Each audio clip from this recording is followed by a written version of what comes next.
Now, I am a big believer in getting good at this game, understanding your limitations without the need to practice, without the need to swing a club even. Understand your range of motion from doing drills in the office and at home, to see what you're capable of before you start embracing making a change.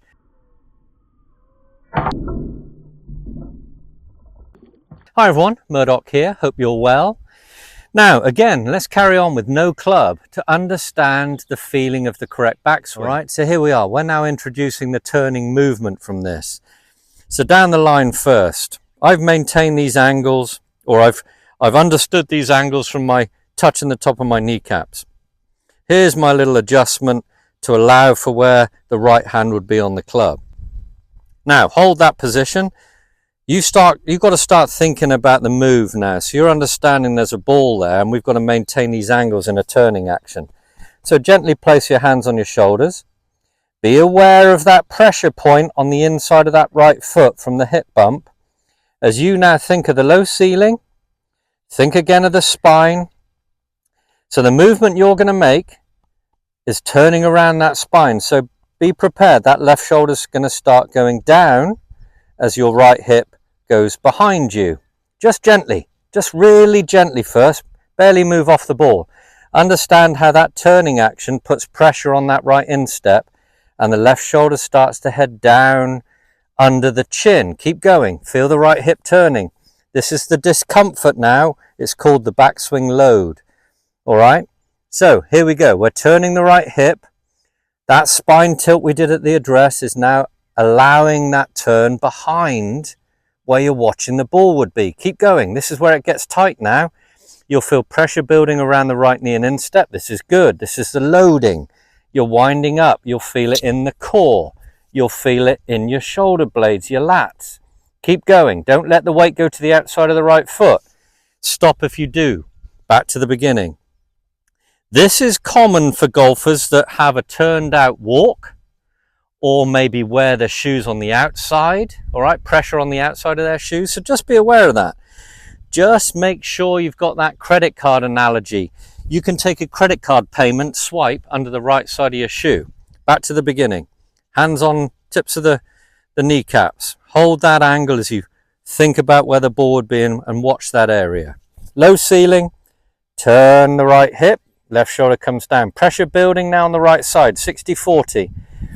Stop about here where you're comfortable. And this gives you an idea of the body's discomfort now, the stress of the body in the perfect turning action. It's a load. It's going to feel uncomfortable. You're winding the spring, if you like. The power, the coil that which you'll unwind in the downswing. Just understand here. Now when you're at your top here, your shoulder will be coming near the under the chin. This is the sort of 80% of your backswing, the sort of 75-80 degree part. You get all the way under, that's 90. So here we are, this is it. Now remember, the longer the shaft, the more momentum we'll have to take you into a full position. Don't lose that load point. Have a stretch, see? I'm already feeling that a little bit. It's supposed to be awkward, all right? It's going to be an uncomfortable feeling because it's a backswing wind. Golf is all about understanding, and I call it muscle memory. These discomforts in the body are something you've got to learn to embrace and enjoy and understand that that's you doing a good move. Right, back to the beginning again. Assume the position. Checklist, almost robot-like. You're not skipping a beat with this. The little hip bump. All of this will start falling into place. Eyes down, turn, boom. Now look at yourself in that position. Start to understand where things will go. There's my arms added to an imaginary club opposite right chest. So you can now get a picture of where elbow is in relationship to the left arm. Right arm's above, the shoulders are good, turning around that spine. Look at the right knee and instep. Then you can start to see, when you watch golf on TV, how pros find these positions. Now, I am a big believer in getting good at this game, understanding your limitations without the need to practice, without the need to swing a club even. Understand your range of motion from doing drills in the office and at home, to see what you're capable of before you start embracing making a change.